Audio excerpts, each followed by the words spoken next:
I'd like to now introduce our host for this evening, Dominic Chen. Dominic Chen is a Gemalroy Yinar, an interdisciplinary researcher living on Jinnabura country in southeast Queensland.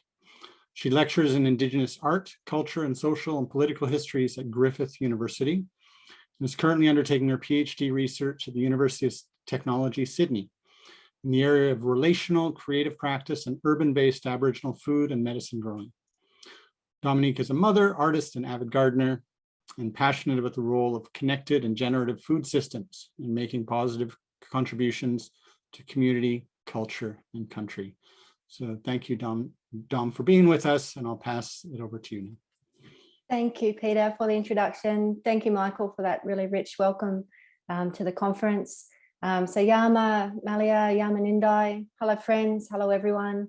Nyaya Yalagir Marga Winane Yinnabara Maragalga. I'd like to acknowledge Jinnabara peoples on whose country I'm on today, up in the Sunshine Coast hinterland of southeast Queensland, Australia. And yeah, I just would like to really acknowledge all of the lands that we're on today, the unceded lands of First Nations peoples, and also extend that welcome to all First Nations people here today. It's a real privilege when we can get together and share and talk globally as a global community. And just would like to, really acknowledge everyone here today, First Nations and all nations as well. So really privileged and honoured to be chairing this panel today. And so it's my real pleasure to introduce our panelists today. And I'll give a short introduction of each, and then they can take the floor and speak to the really amazing work that they're doing. So Larry McDermott is an Algonquin from Shapat-Abudjuwan First Nation and is the Executive Director of Plenty Canada.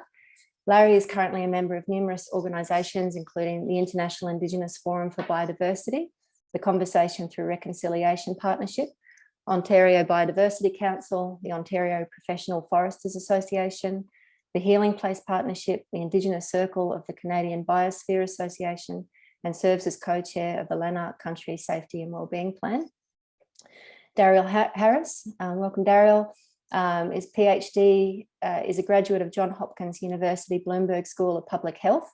His research interests are in faith-based health communications, neighbourhood-related health factors, social determinants of health and food systems. Daryl worked for the Centre for a Livable Future as project coordinator for the Baltimore Food and Faith Project before matriculating as a PhD student. Madeline Anderson joining us today as well. Madeline Anderson is a Ewe descendant born on Whadjuk country. Since 2016, she has been a board member of Biamara Aboriginal Corporation and recently appointed chairperson of Noongar Land Enterprise. Madeline plays a key role in Biamara as the business manager and endeavours towards growing the business. Her career background in the past 10 years has been hugely focused in Aboriginal policy development and wellbeing services across the government sector. And our final panelist for today is Alan Beattie. Alan is the CEO of the Noongar Land Enterprise Group. Alan is a recognised industry leader, having held a number of senior roles in government, the not-for-profit and private sectors since 1997. In 2013, Alan was awarded the Asia Pacific Enterprise Corporation Asia Pacific Enterprise Leadership Awards, Social Service Award. And Alan has well-developed leadership, management and people skills, demonstrated through repeated successful government, business and consultancy projects focused on Indigenous issues, projects and social enterprise. So I'm looking forward to this yarn with some really amazing people today. So we might just kick it off with everyone just being able to introduce themselves a little bit, some of the work they're doing and how their their work speaks to the space around food governance, food sovereignty, and some of the questions that are part of this conversation today. So I don't have a particular order, but maybe if any of those panelists just feel they're ready to speak, please do so. Otherwise, I'll have to pick on one of you.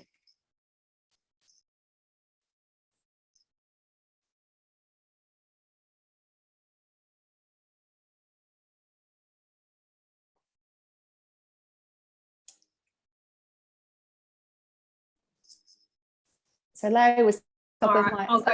Go for it. Thanks, Madeline. All right, I'll go first. Good morning, everyone, and good afternoon or good evening. I'm not quite sure on the times across each of the locations, but my name is Madeline Anderson. I'm a Eward descendant. I live and work on a cattle farm. I have spent the last 3 years working with our family on our farm, which is situated in the southwest of Noongar country, Western Australia. My family have been operating the farm now for the past 20 years, however, been working with cattle in the past 6 years.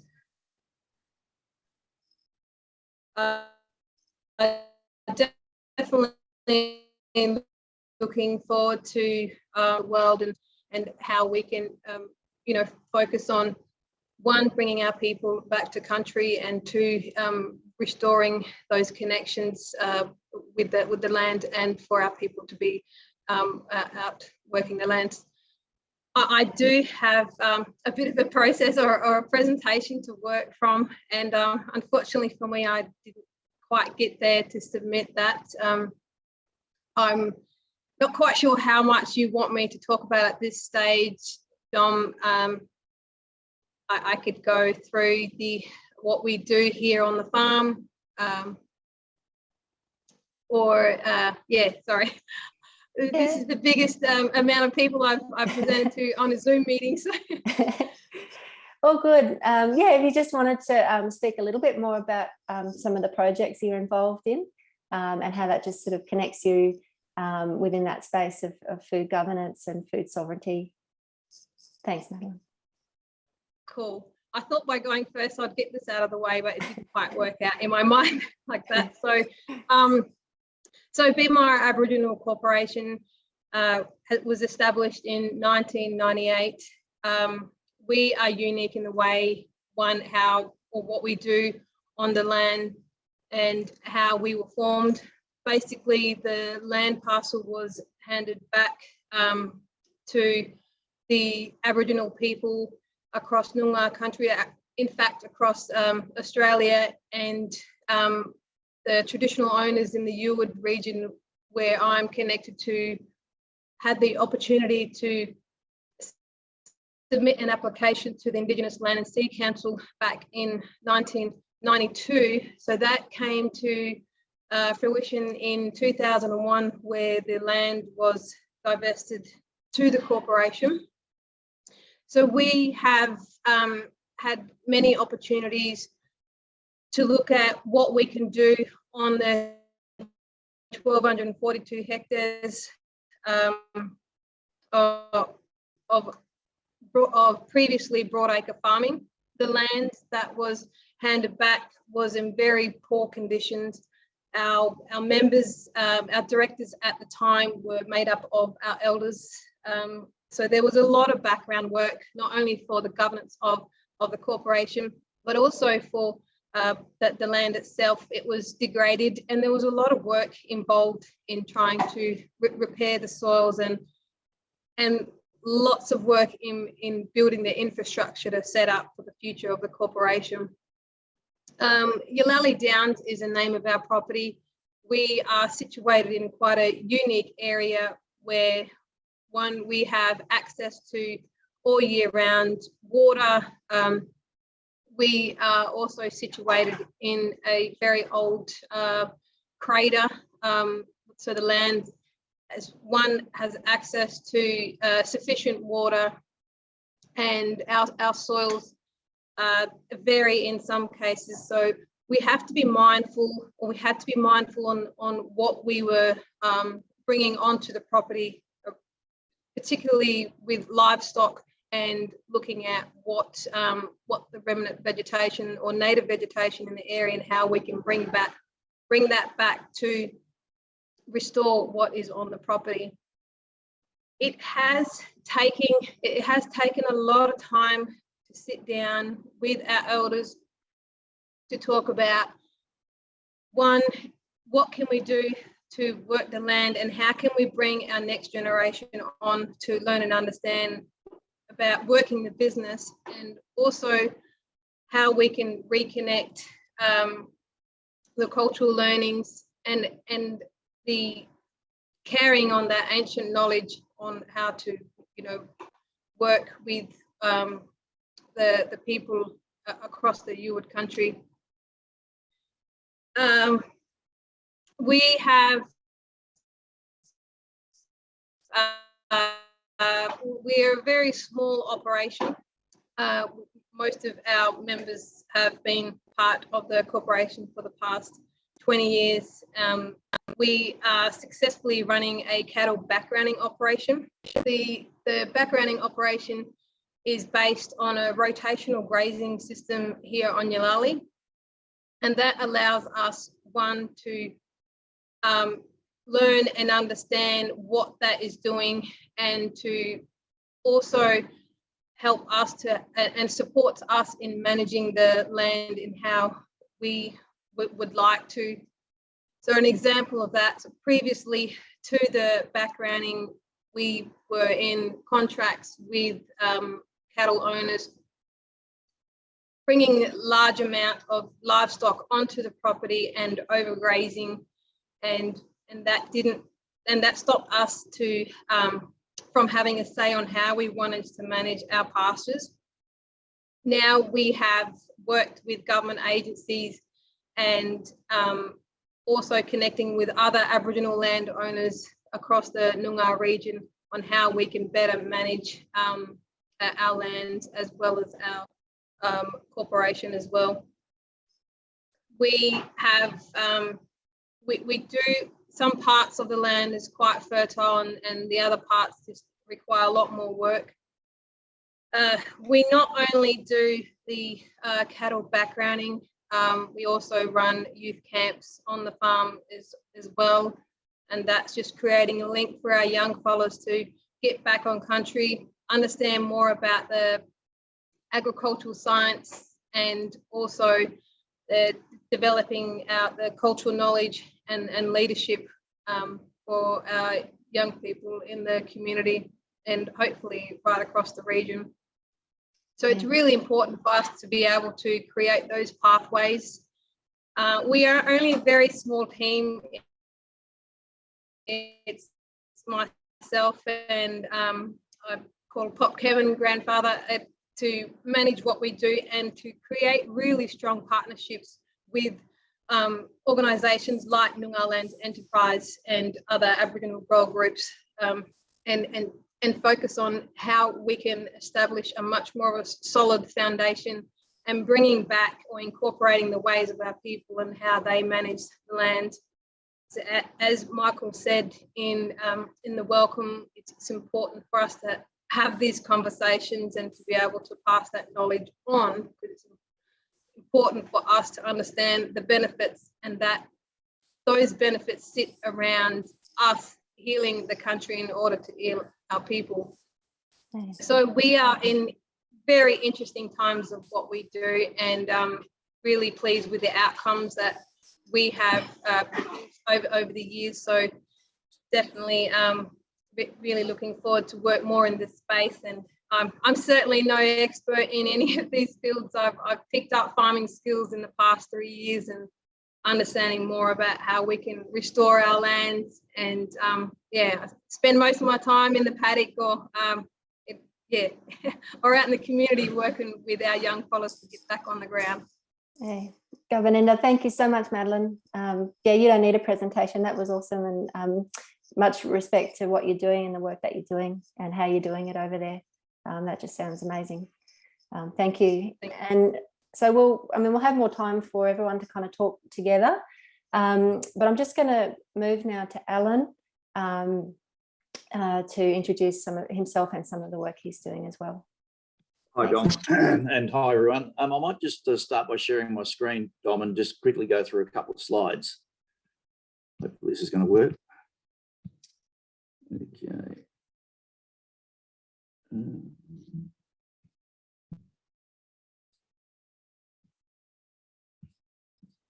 Okay, let's leave it there. Doesn't seem to want to go on to the other one. Anyway, so I'm coming to you from Wadjuk country on the Noongar Nation. I'm in Perth, Western Australia, and would like to recognise the elders here in relation to past, current and future leaders, etc. But also recognise all the people and lands that everyone's on this morning, and particularly, as others have said, the First Nations people connected with this call this morning. The Noongar Land Enterprise Group was Australia's, when it was established in 2017, was Australia's first Aboriginal grower group, and we're still one of a very few number operating around Australia. In essence, I'll quickly just go through a couple of the key things we're trying to achieve. The primary sort of our motto is we're trying to develop, we are developing culturally appropriate, commercially sustainable business enterprises. So moving from a social sort of model into an economic independence model where Aboriginal people have control of their own destiny and futures, etc. One of the things I'm not going to go through the purpose, vision, and etc. on the right hand side too much, but the one thing I will highlight is that last statement where while we're on a pathway to economic development is the environmental and other factors which motivate us to have those business aspirations. So as others have said, the key aspect is around caring for country, and how can we care for country but also provide sustainable food systems and food systems governance in the process, so that the land benefits, but we also recognise that there's a need to feed people at the same time. To give you an idea on the country we're on and the size of it, if you look at that map from a West Australian point of view, that's Noongar country on that inset there in the dark green, which looks relatively small. But when you look across Australia, and for Australians, this will make sort of more relevance than others, is it's slightly larger than the state of Victoria. So although it looks relatively small in a West Australian context, it's a large landmass that Noongar country is in Western Australia, and we have various members of a part of the NLE network right across that Noongar country operating on their traditional lands. One of the things that we've implemented as an organisation, and it's a work in progress and will continue to be a work in progress, is looking at what is our governance model.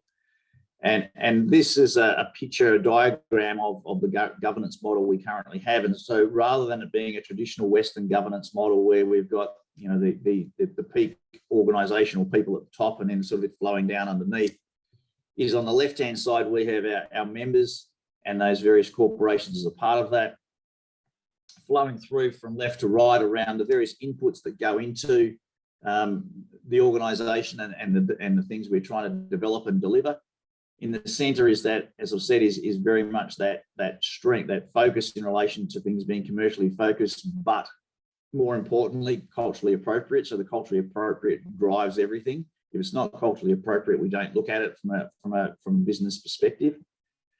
In the next along is the various sorts of enterprises that we're developing around honey, livestock, bush produce, cultural agritourism, and a range of other sorts of things. And when I say we there, that's a combination of those organisations on the left-hand side, like BMARA, who are running a cattle operation, a backgrounding operation, and then NLE itself as the parent sort of body is developing a range of enterprises as well. Some of those are collective enterprises where the various members get involved. Some of those are independent enterprises, which I'll talk a little bit more about in a minute, which is driving towards NLE being a self-sustainable organisation that is not dependent upon government or other sorts of funding. And then on the far side there is ultimately we're after a whole range of outcomes. That one is that the landowners and NLE themselves are profitable, but is also is things like caring for country, healing people, country, etc. as a part of that process. And the boomerang at the bottom is really saying that we recognise we can't do this without supporters and partners, whether they be government, philanthropic, whoever is a part of that process. But deliberately that boomerang is at the bottom, indicating that it's the Noongar people and the Noongar organisations that are driving the agenda, and the others are there to support in that process rather than the other way around, which has unfortunately been too much the case in the past. Just briefly on a couple of the key sort of initiatives we're working on is is, and I'll start from right to left, is we have a small honey enterprise going on, labelled under the brand Nuka Honey. Nuka being the one of the Noongar words for honey from the Balladong people. And so, although we're producing that in relatively small quantities, still that is now available online for anyone in Australia that wants to purchase it. So via the Dirty Clean Food website, you can purchase our Nuka Honey. We're developing a range of bush food enterprises, with the first focus of that being on the use of wattle seed as a part of a range of products.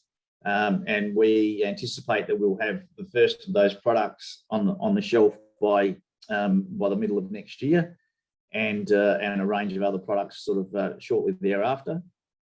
And thirdly, on the left-hand side, is we acquired or purchased a native tree farm nursery. For those familiar with the area, up near Northam, about an hour and a half out of Perth, 18 months ago. And we were able to purchase that actually through philanthropic funding out of 2 organisations from out of Europe, which was interesting that we were able to get that level of interest out of Europe, where we weren't able to get that interest out of various organisations in Australia.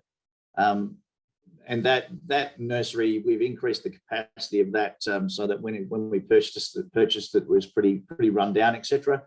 And by in our first year, we produced around about 500,000 seedlings. This year we'll produce around about 1 million seedlings. And with the upgrade and expansion work that we're doing, by the next planting season, we'll be producing around about 2 million seedlings per year. I'll leave it on there. That gives you a bit of an overview in relation to who NLE is as an organisation, and what we're doing, not only from a land perspective, as in working and production of the land, but also, as I said, very much trying to work along the lines of how do we work with Mother Earth and heal that country, but undertake food production at the same time. Thank you so much, Alan, for that presentation. Thank you. I might just move now to Daryl, if you're ready, just to talk a little bit about yourself and your work and your engagement within this space. Thanks, Daryl.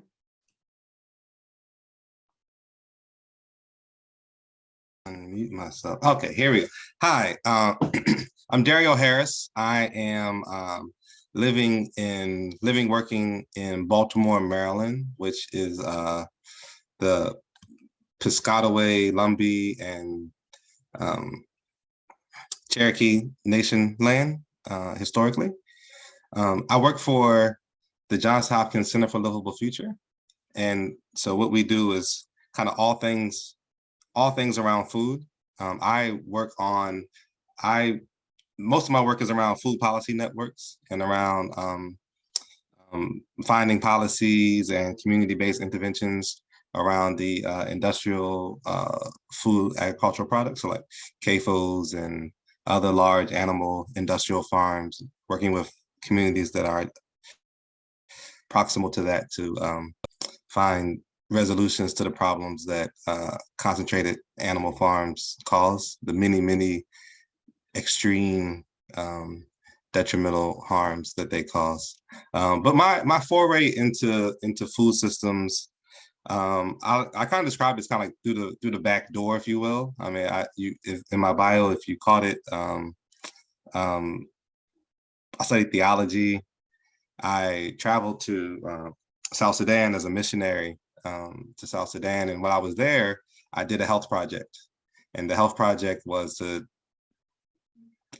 talk to people about malaria and dysentery and other very common diseases that could primarily be avoided through enhancements in hygiene and other individual personal care. And so I created this curriculum to try to educate individuals and groups of individuals around behavior improvement. So when I came back home to Baltimore, I wanted to do the same thing, and I was quite energetic and gung-ho. And I said, "Oh, okay, we're gonna change everybody's eating habits. Everybody's gonna live to 100 now," because I figure out how to talk to people, and I did a whole dissertation on how to talk to people and become persuasive to do individual behavior change, individual and small group behavior change. Through that process, I discovered that people's eating habits had more to do with their environment that they lived in, more so than their individual choices. I mean, they weren't just individuals who were like had all the options available to them and then consistently chose bad things because they just wanted a bad outcome. They were making choices that were consistent with the environment in which they were in. And so it quickly became apparent that if you want to change nutritional challenges to human behavior, at least in the United States, then you had to change the food environment within which people lived. And so then that led me to begin studying food environments and how they came to be. And then through that, it became extraordinarily obvious that in the United States, if you are a minority, for certain, if you're an indigenous group, if you're an indigenous group, the story around indigenous groups in the United States and the way they're settled is that when Europeans came to America and they settled throughout America, they had these places that they wanted somebody to occupy them, but they weren't great places to live. And so they wanted somebody to occupy them, but they didn't want to occupy them themselves. And they had other land that was like prime and, had all these positive attributes to it that they wanted to utilize. And so what ended up happening is that they took Native American groups and marched them into these undesirable places to live. And then they took over the more desirable places to live. And so you had to just, if you were Native American, you had to kind of like survive and make do in this very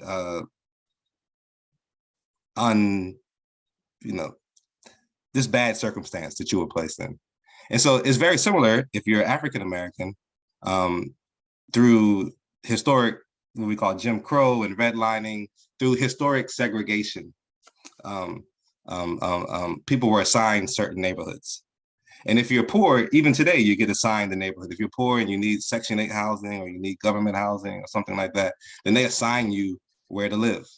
And they tell you, go live over here. And the places where you're assigned are places that are not intended for human thriving. They're places that are intended for kind of human extraction. So they're rife with vices, but they have very little things that are conducive for great and prosperous living. And so if you're in that environment, you have bad outcomes. If you're in the environment that was built for people to actually thrive, then you tend to have good outcomes. And so the food system issue that we have, most of our efforts are around trying to take these locations that were intended for human extraction and trying to do something with them to make them less harmful. Where I would argue that the root of the issue is that the neighborhoods where people tend to live they're not conducive for human thrive. And so as long as we have what you could call segregation, or some people call apartheid, or as long as we have areas that are designated for marginalized people, whether it be economically or racially defined or ethnically defined, as long as we have that, we're always going to have travesties in the food system. And so trying to correct that, in large part, is trying to break down these residential silos and have it so people can reside in areas so that everybody's residence is somehow, there's some parity between residences, regardless of racial, ethnic, and socioeconomic background. And so that's a lot of the work that I'm working on now. Thanks so much, Daryl, for sharing. And yeah, great sharing, I think, and highlighting some of the social and environmental justices that are implicitly enmeshed in food systems and historically and in current day. And yeah, a great lead on to some of the questions that we'll be addressing shortly. But before then, yeah, I'd really like to welcome Larry to speak and share around, yourself and your perspectives and your engagement in this space. Larry, welcome.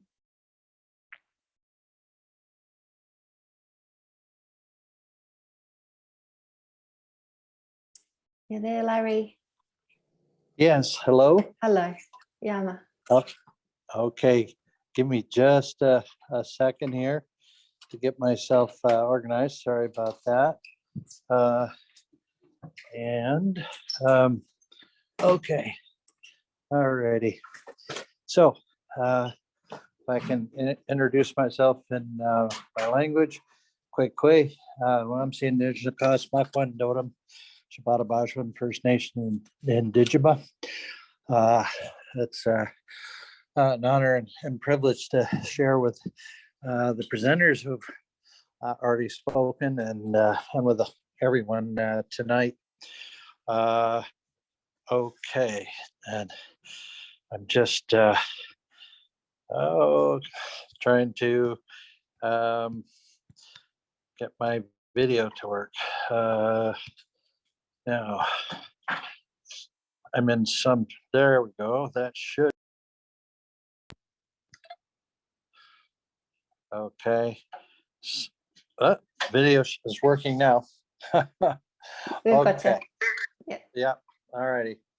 Well, I'm Algonquin from the territory that Peter described earlier in the conversation. Our territory is characterized by many lakes and rivers. It's a northern forest. I guess in the south would be Carolinian, Great Lakes forest, and edges in the north, we get into the boreal. Within, and it's important to describe those forest types because you have different plant regimes, you have different animals, and consequently food sovereignty means different things, even within our own nation, from the south to the north.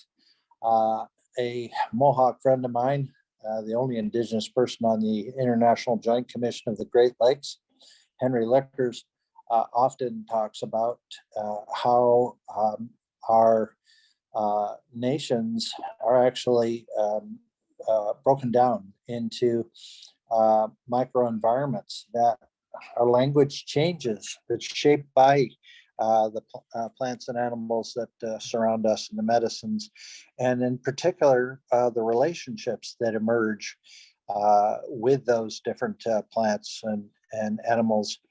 And of course, the land is the source of our food and our medicines. And it's important in understanding food sovereignty as opposed to food security, that it's really about those specific relationships that the plants and the animals are life givers. And in our creation stories, it's that we came last, and the plants and animals had pity on us and offered themselves their lives in order that we might live. And so we have treaties with those plants and animals. We have a responsibility. We say our first responsibility that comes at conception is for the continuation of all life. And it's in that relationship that we feed ourselves. It's a deeply spiritual, cultural, emotional relationship above and beyond the mental and the physical. And so to commodify that relationship is to distort it. It's to, too often it denigrates the relationship. And so consequently, we have songs and rituals, and we say part of creating abundance is to sustain those relationships, that it isn't necessarily about abandoning or so-called protecting without having anything to do with the species. Quite the opposite. So where there's caribou recovery in the north, or whether there's the American eel or salmon, it's elders will say the reason that we're having problems, the reason that the species are dwindling is because we haven't kept up our part in the bargain, that we haven't maintained our relationships. I know buffalo people who are reestablishing buffalo herds in the Midwest will say, the buffalo didn't abandon us, we abandoned the buffalo. And that speaks to food relationships that I think are critically important. Then you get into the issues or the symptoms of our relationships collectively, such as climate change, biodiversity loss, desertification, or soil loss, are all symptoms of relationships where we've lost that heart connection, that spiritual connection to the land. And so really what was meant, at least in Canadian history, one of the most important treaties happened in 1764, representing, with some concessions, the French and others who had come to the land. The British, in writing, acknowledged the sovereignty of the Indigenous nations that came together at that time. And part of the arrangement was that there would be a merging of Indigenous legal systems that are anchored in natural law. That is, we take only to meet our needs, and we leave some for others, and we keep the earth clean. This was actually part of the Dish with One Spoon treaty, the largest treaty in Canada, was brought forward along with some other historical agreements, was brought forward and accepted as a condition of sharing the land. However, that commitment to natural law was abandoned. I believe it was abandoned right after the War of 1812 and the Treaty of Ghent, which was signed in Belgium. But back to, so we talk about reconciliation, and sometimes people think that it's only among Indigenous and non-Indigenous peoples, but we say no. It's also about reconciliation with our relationship with the land and all the life upon it, and that it doesn't matter whether you're Indigenous or not, that we have to reconcile those relationships. And until we do, there won't be a future for any of our children. So that gives direction to the kinds of economies, the kinds of the way we feed ourselves, the way we obtain our medicine, and the way we obtain our shelter, how we live upon this land. And if we return to that, we'll correct climate change, we'll correct biodiversity loss, we'll correct desertification, we'll correct abusing the water, which we say is alive, and we say the rivers are the arteries of Mother Earth, and that we've been dumping toxins in them with reckless abandon in the name of a dollar, and that's killing us. So we have to restore those relationships. A big part of food sovereignty from a cultural perspective are foods that do other things. I'm thinking of wild rice, which has the capacity to clean water. At the same time, it has the capacity to provide fish habitat, to provide food for our winged waterfowl brothers and sisters, and even for moose and other animals. So those are examples of the kind of relationships that need to be cultivated, and some of the work that's going on in First Nations communities, but also in relationships with other allies, is to better explain why those relationships are important. Isn't just because wild rice and moose taste good. It's because it's the key to bring about balance with the land and the water. I think I'll leave it there. I thank you for the opportunity to talk about it. And yeah, thank you so much, Larry.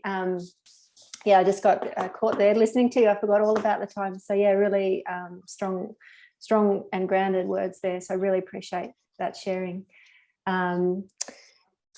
Wow, what a good, amazing group we've got. I just really enjoyed that. Thank you so much, everyone.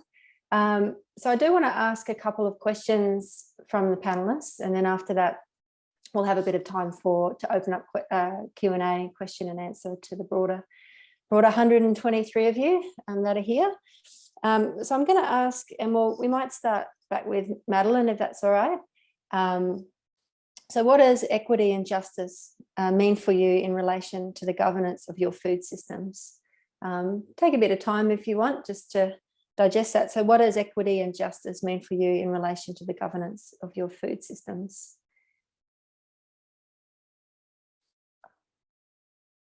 You're just on mute there. Madeline, yeah, you just have to unmute. Good, thanks. Thank you. I think a lot of that, Larry, thank you so much for sharing.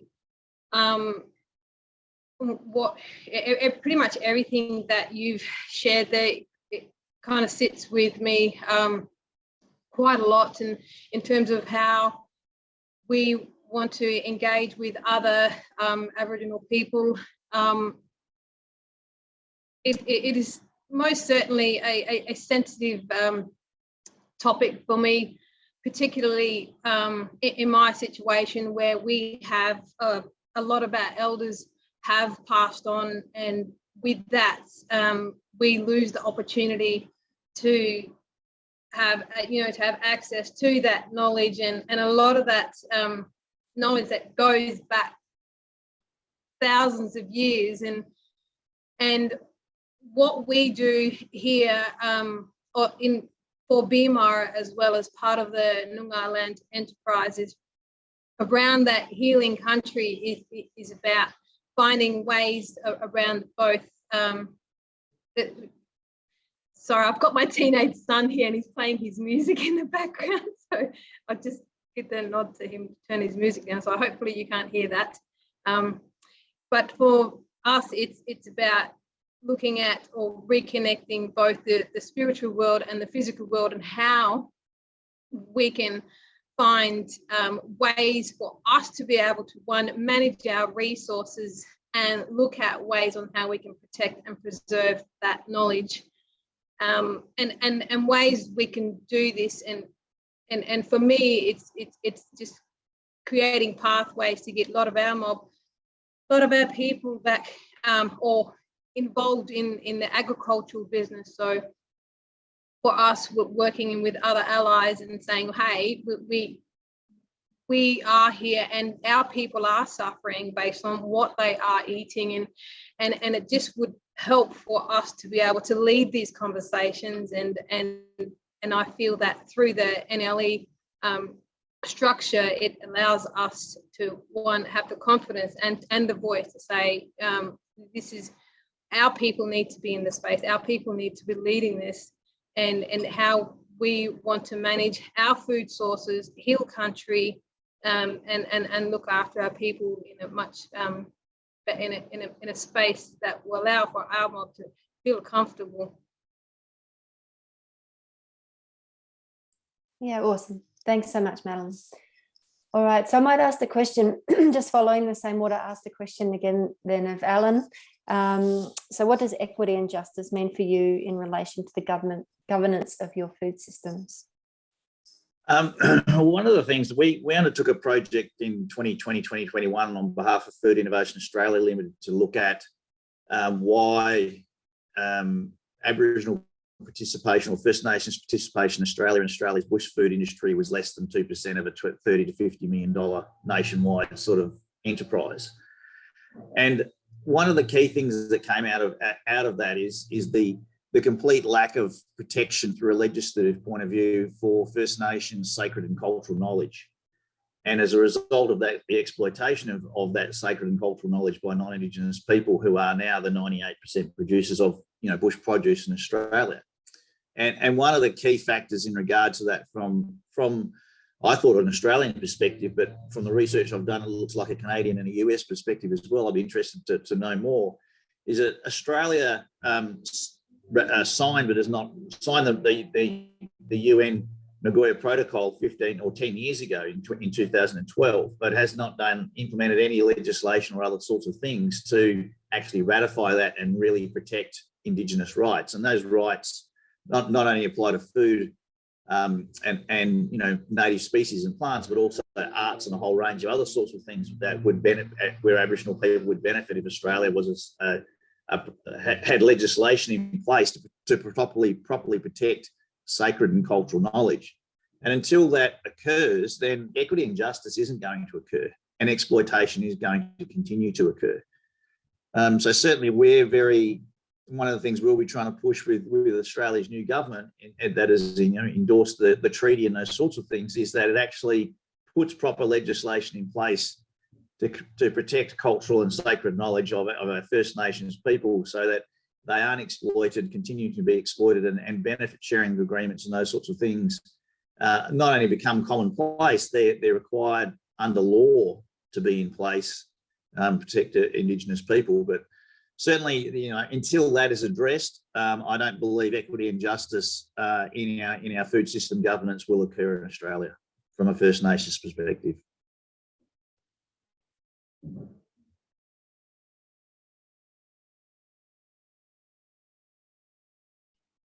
Thank you so much, Alan. And great insight there. I think just leaning into some of the bigger picture and broader legislations and intellectual and intellectual property and the bigger government systems that can help provide adequate space for the protection of our culture and cultural properties, intellectual properties. Sorry. Okay, I'm going to move now to Dario and ask that question again. So what does equity and justice mean for you in relation to the governance of your food systems? Hi again. I think equity for me would mean that race is not a factor. And so if you're talking about availability of food, health outcomes, the environment in which I experience, the amount of stress in which I experience day by day, if race wasn't, if it wasn't significantly linked to race, then it would be equitable. Right now, that's not the case. I mean, race determines greatly how I experience the world. Justice would be instilled if equity was present and if I was able to express my viewpoints without it requiring a great deal of courage. And so oftentimes minority groups, indigenous groups are invited to the table to talk about things. And some of them come, so oftentimes they come, but it requires tremendous courage to go there and to actually be honest. And so as long as it, and everyone else in the room that you're talking to is able to be honest easily, without ever having, it's not a stress on them at all. It's not a weight at all on them. And so as long as it's a weight on me to be honest, but it's easy for other people to be honest, then justice is missing.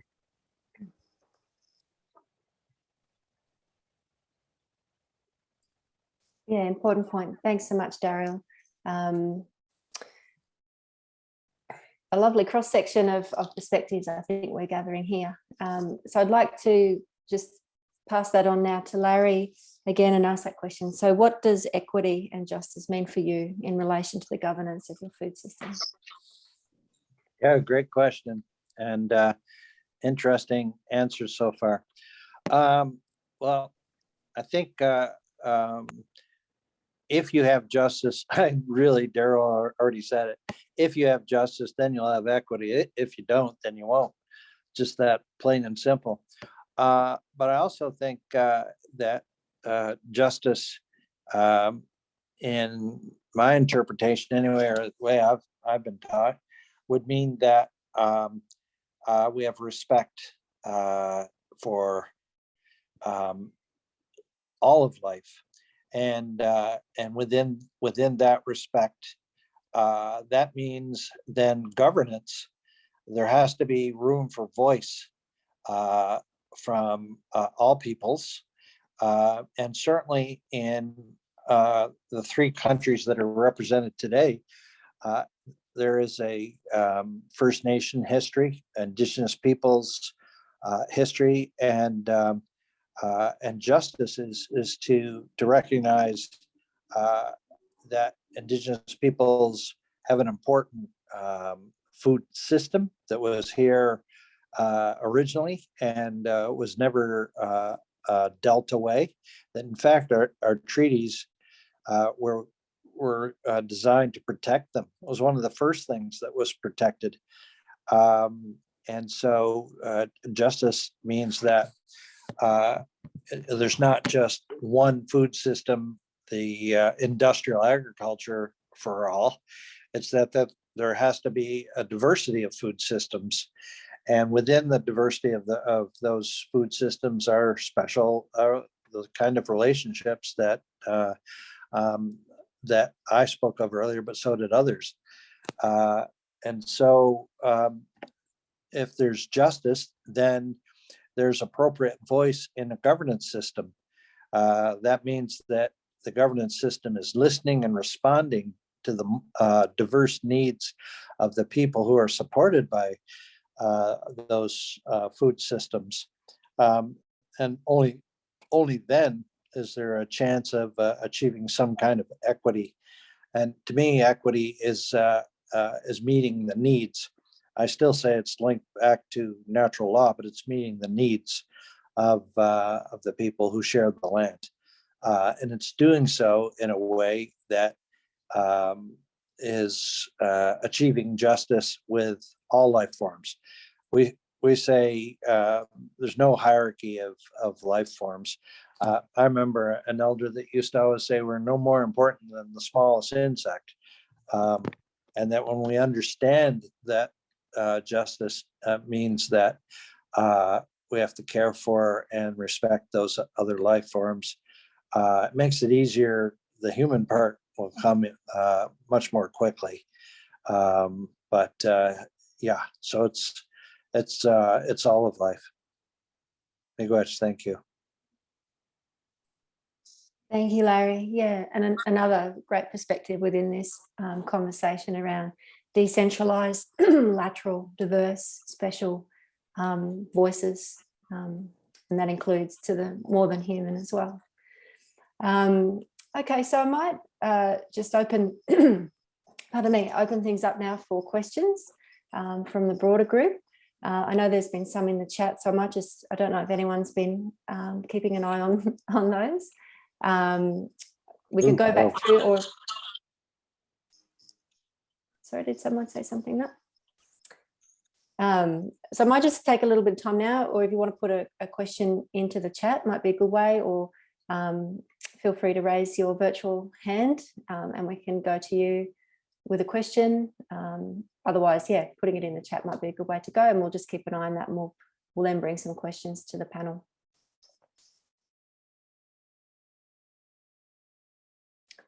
Belinda or Peter, have you spied any particular questions that you think might be good to start off with?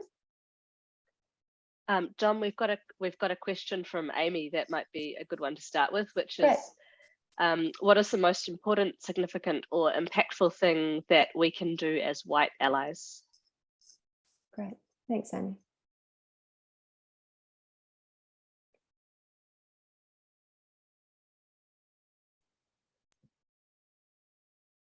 I can think of two things, just really quickly. One is to listen deeply.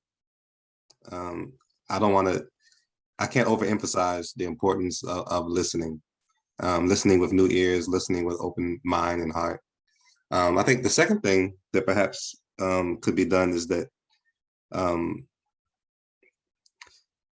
you advocate and challenge your peers, right? Your aunties and your uncles and your cousins and your spouses who don't share your opinions. And if you're able to do that somewhat successfully, I think it'll go a long way. Thanks, Daryl. Larry, Alan, Melanie, I think Melanie's still here. Would you like to put forward any or add to that at all? I'm willing. Go for it. Let's let. Yeah, well, I think it has to happen at the grassroots level. So I'll go back to the issue of justice and governance.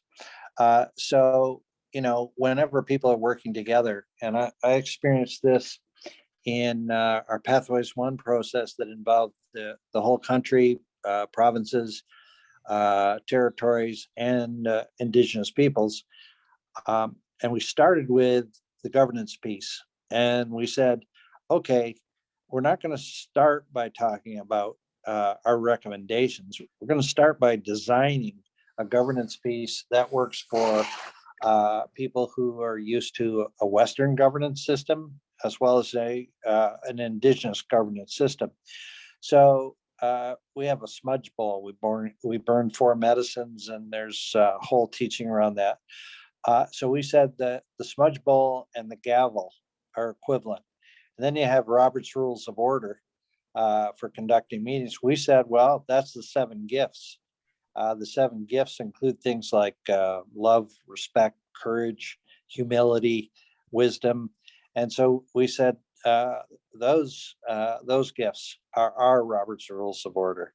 And we explained, I can remember with another elder and dealing with a national advisory panel that included agriculture, forestry, mining, environmental NGOs. We spent 3 days just explaining how that would work. And we opened up in a pipe ceremony. And when we handed our recommendations in, we did that in a pipe ceremony. So that's the kind of governance accommodation that I think that flows from justice. Justice is you find ways not to just talk philosophically, but you actually design ways of communicating with each other that has cultural accommodations, spiritual accommodations. I'm not saying that there's one way, far from it, but I think that ally groups, need to take the foot off the accelerator about deliverables and final reports, and more think about the relationship and design a way of sitting down and talking that is cross-culturally sensitive. Go ahead. Thanks, Larry. Thanks, Larry. I'll just jump in there, Dom. Yeah, please. I think at a micro level, similar to what others have said, I think is ensuring that First Nations voices are listened to.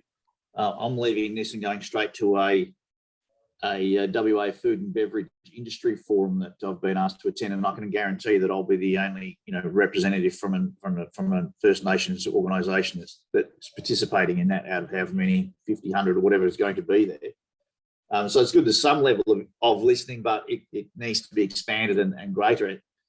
And on a more macro level, and I've already mentioned this already in an Australian context, I mean, I think that the thing that people can do if you're asking about the broader population is lobby a local politician for Australia to become a signatory to the Nagoya Protocol. That is a practical step that that Australians can do that will really benefit First Nations people. You know, if that can happen in the next 3 years of Parliament, that legislation can be passed, then it's something that would be a significant step forward for Australia's First Nations people, and is something that has been 10 years in trying to get to happen. Great, thank you, Alan. I might just ask people to think about more questions for the panel, but while we do that, I just want to go back to another question that I forgot to ask the panel, which I'll ask now. So we'll go around again. I don't think Melanie's here, so we'll start with Daryl, if that's okay. So this second question of how would you define inclusive or participatory governance, and what is your experience with efforts to make decision-making over food systems more participatory or inclusive? And I think maybe Larry spoke to some of that just before in his last, and all of you have been speaking to that, but if you can kind of, speak to that more specifically. So how would you define inclusive or participatory governance? And what is your experience with efforts to make decision-making over food systems more participatory and inclusive? Yeah, so we, at CLF, we have what we call we have a cohort of learning and practice that is actually dealing with this very issue. So what I would say is like inclusive or participatory is that there's a diverse group of people who are at the table, who have their voice really heard and considered, respected, but then also if somebody raises an objection, if someone says this is bad, for whatever reason this is bad, that it's not just like voted over through majority, right? And so a lot of times we have what we call a democratic process. If we're voting on something, I may hate the idea, but there's 7 of us in the room and 4 people say they're for it. So even though I hate the idea goes forward because 4 people in the room agreed that it was good. There's other models of making decisions. You can make a decision where you say, okay, if someone really hates this idea, then let's tackle the reason why this idea is hated so much, and let's come up with something that's different, right? We can't just through Robert's rule or through majority vote, through some type of so-called democratic process, we can't just shove through ideas that people are adamantly opposed to. And so that way, it makes the listening go deeper. And so groups have done that. They have something called like consensus model decision-making, sociocracy decision-making. These are all models that food policy councils throughout the United States are using to ensure that the voices of different people are being adequately considered. Great, thanks so much, Daryl. I think that's a really insightful point. Alan, did you want to speak to that question as well? So how would you define inclusive or participatory governance, and what is your experience with efforts to make decision-making over food systems more participatory or inclusive? I've sort of separated out food systems governance in a general context and then First Nations food systems governance. And by that First Nations food systems governance, I mean things around, in Australian context, bush produce. So I think, in a broader food systems governance, yes, it's appropriate for First Nations people to be included and participatory in relation to that, but in a different way, I think, to what they currently are. And certainly to a far greater extent. But if you look at from a bush produce side of things, is First Nations people shouldn't be participating and included. They should be leading and directing what occurs in that space. And that's something that's certainly not occurring. So I think that's where those efforts in relation to decision-making around food systems is there needs to be, as I think has been mentioned by a number of people, a far greater effort in relation to ensuring that First Nations people are included and participating, and that is genuine in relation to that participation as well.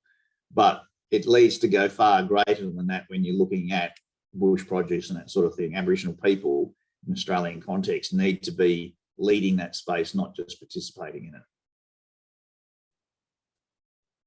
Yeah, thanks, Alan. Larry, would you like to respond to that question? I know you've sort of touched on it a little bit. How would you define inclusive or participatory governance? And what is your experience with efforts to make decision-making over food systems more participatory or inclusive?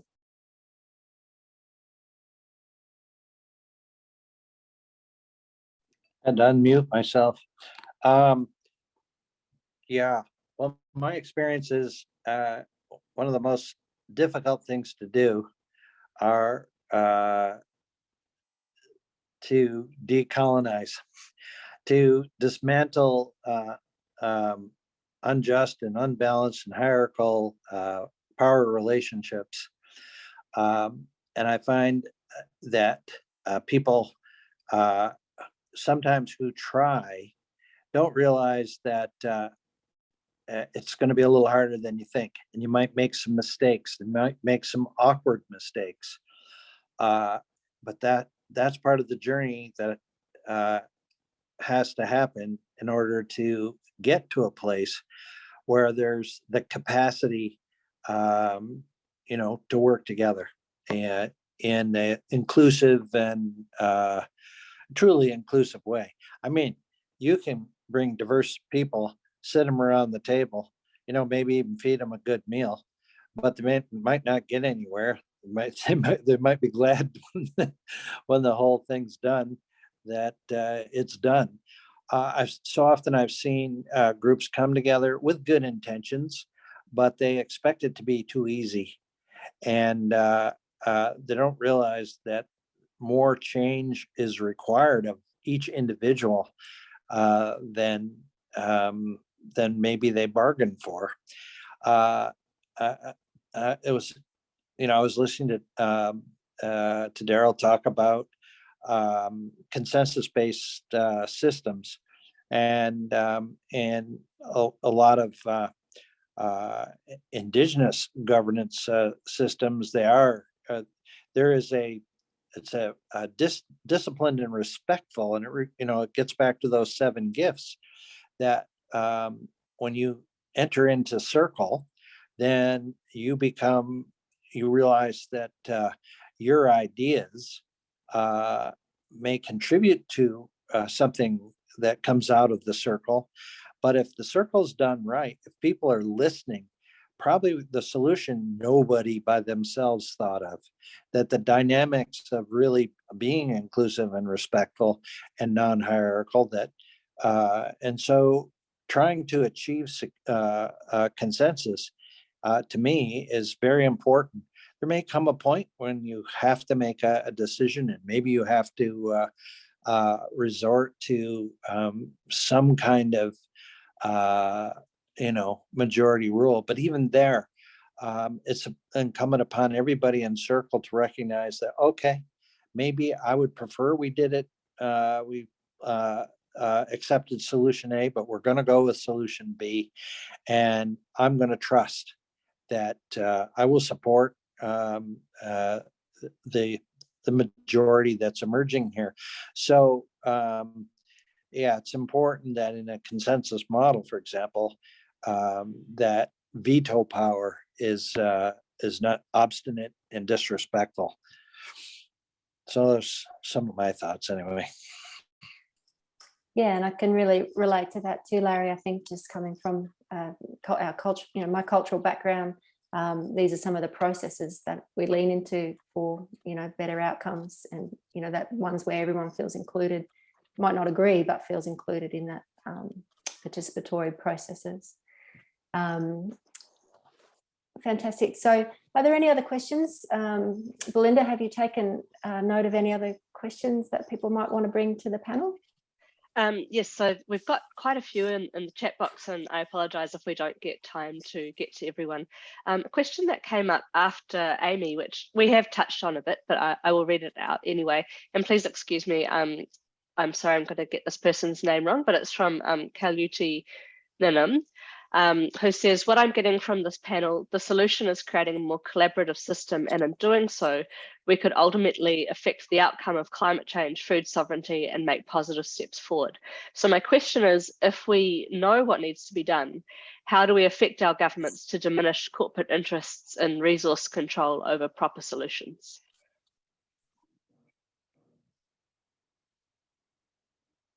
Would any of the panel like to respond to that one?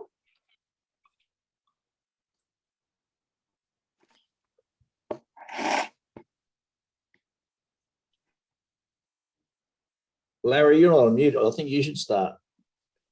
You know, I missed some of that question. I was going to ask for it to be repeated. As I was hoping I would just listen to the first speaker and pick it up, but certainly. So I think the gist of the question is, we've been talking about the fact that we need more collaborative models of governance. So I think the gist of the question is, we know what needs to be done. How do we get governments to change what they're doing? How do we affect what governments do, and also diminish corporate interests in food system governance as well? I'll jump in to start the conversation. I think the whole corporate governance side of things is it's not just a food governance issue. It's a governance issue right across, in big companies driving the agenda in relation to things, not necessarily for good, but for profit. So I think it needs to be grassroots led, and that's the only way that we need people power to take back control of our food governance systems, and in the process, ensure that First Nations people are included, not only included, but are leading the way in relation to that. One organisation we're aware of that's a worldwide organisation that has been around for a while and working in this space, and as much as they can tries to work with Indigenous peoples right across the globe in relation to this is the slow food movement, which sort of originated out of Italy, but is now certainly in Australia, and as far as I'm aware, in pretty much all over the world. So that may be something you want to look at. It's one thing I'm aware of that's on a global basis that is trying to do what that question is about, is how do we change the narrative to take it out of the hands of big companies and put it back in the hands of the consumer and people on the ground to be able to take control of the food they eat, and at the same time work far better with our First Nations people wherever they are around the world.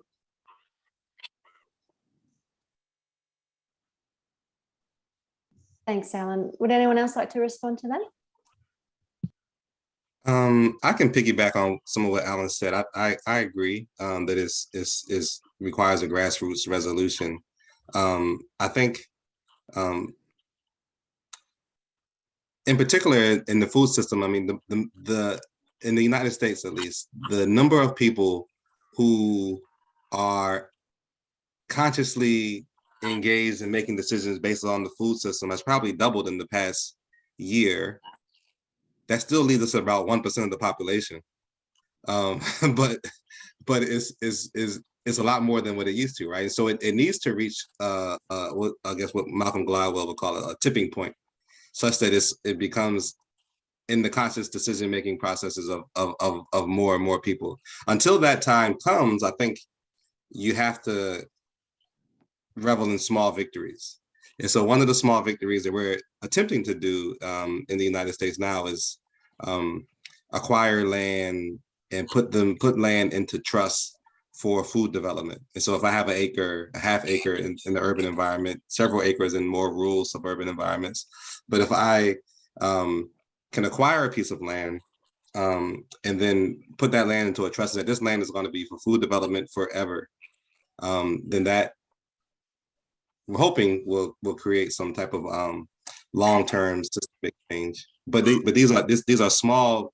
If it's successful, it will be a small victory until we can reach a point where these issues are matter to a larger swath of the population.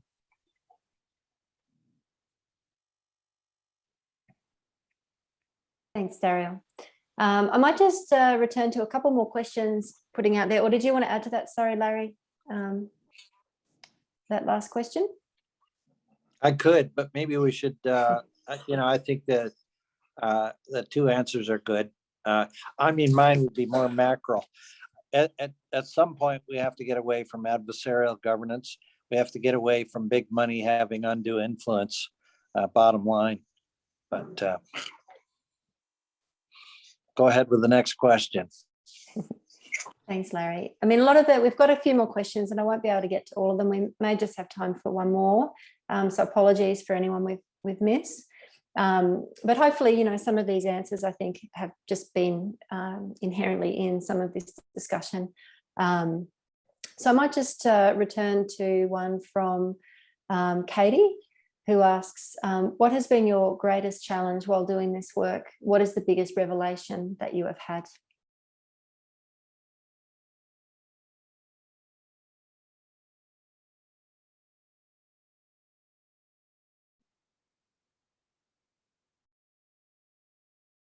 Sometimes our revelations come small and fast, so you might not have had one big one to mind, but yeah, maybe some of the barriers. I mean, we've spoken about some of the systematic barriers, governance barriers, broken relationships with country, with environment as a barrier. But yeah, did anyone just want to sum up or speak to that a bit more specifically, some of the challenges, but also some of the insights that come from, you know, Larry spoke about sometimes this process isn't always very easy and can be more challenging than people sign up for. But sometimes through that challenge, we you know, something more can be revealed about ourselves and our relationships. So yeah, maybe there's something there that each of you would like to speak about, or something more practical. I'll jump in now. I suppose I'm looking at this from a broader perspective, not necessarily looking at it from NLE as an organisation, but the members we have, and the reason why we exist as an organisation. And one of those is that, you know, the biggest challenge that a lot of those producers and those organisations, Aboriginal organisations and farmers, etc., were having was around actually having a voice as an individual. And as a small organisation, they found it difficult to have a voice. Whereas by them creating the NLE, you know, we've now got a collective voice as you know, as any sort of grower group. The purpose of those grower groups, one of those key purposes is around having that voice and a whole range of other things, but in particular having that voice. And through coming together, those individuals and those corporations, individual Aboriginal corporations, are through ourselves being able to be listened to be heard. So I think that was, you know, taking it back a step, that was one of their greatest challenges. And through taking a proactive approach to it, rather than saying, well, we don't have a voice, is how do we create a voice? And through creating the NLE, they're starting to get themselves a voice. So that, I suppose, is in the challenge, but is also the revelation is how do we work together in partnership, collectively, every single one of us on this call, to be able to get that voice, so that 0.5%, moving to 1% that Darryl was talking about, that dial shifts far more rapidly.